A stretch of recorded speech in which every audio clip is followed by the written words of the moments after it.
में सपना भी उसी जगह पर दफन हो जाती है। कुछ दिन बाद जब सपना अपने घर नहीं पहुंचती है तब उसकी बहन सलोनी अपने पति समीर और कुछ मित्रों के साथ उसे ढूंढते ढूंढते उस हवेली पे पहुंच जाते हैं। समीर एक पैरानॉर्मल एक्टिविटी का एक्सपर्ट है। जब वो सब उस हवेली पर पहुंचे तब समीर को पता चल गया कि यहाँ पे किसी बुरी आत्मा का वास है। उसने सबको सूचित कर दिया। उसी रात को उन सभी के साथ कुछ अजीबोगरीब घटनाएं होने लगती है, जैसे कि नल से पानी टपकना, अपने बेडरूम में मिट्टी का आ जाना, रूम की खिड़की या अपने आप हिलने लगना, किसी के रोने की और चिल्लाने की आवाज आना।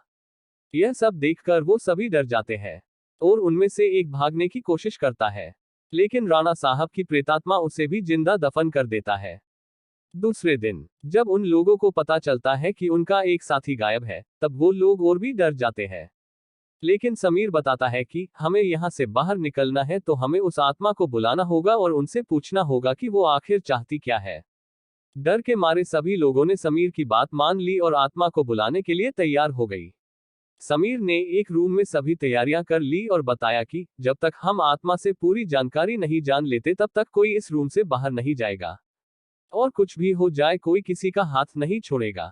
समीर ने तंत्र मंत्र से आत्मा को बुलाना शुरू कर दिया। कुछ ही देर में तेज पवन और बिजली के साथ राणा साहब की आत्मा उस रूम में आ गई। समीर ने उस आत्मा से बात की, आखिर तुम चाहते क्या हो? तो लोगों को क्यों मार रहे हो? कौन हो तुम? राणा साहब की आत्मा ने कहा, निकल जाओ यहाँ से, मैं किसी को भी नहीं छोड़ूंगा, सब मारे जाएंगे, जो भी यहाँ आए गया उन सबको मार दूंगा। इतना कहकर वो आत्मा चली गई। वो लोगों ने बाद में सपना की आत्मा को बुलाया और पूछा, आखिर उसके साथ हुआ क्या था? सपना की आत्मा ने उन सभी को सारी हकीकत बात दी और बोली, मुझे राणा साहब ने जमीन के नीचे दफन कर दिया है, प्लीज मुझे यहाँ से निकालो। सलोनी ने अपने बहन सपना से पूछा, राणा साहब की आत्मा को कैसे मारा जाए? सपना ने बताया कि जहाँ राणा साहब ने हम सबको दफनाया है वहां पास में माताजी का त्रिशूल है। उस त्रिशूल से राणा साहब की आत्मा को मार जा सकता है और इस महल को उनकी चंगुल से बचाया जा सकता है। इतना कहकर सपना की आत्मा वहां से चली गई। समीर, सलोनी और बाकी दोस्तों लोग तुरंत उस जगह पे गए जहां राणा साहब को दफनाया गया था।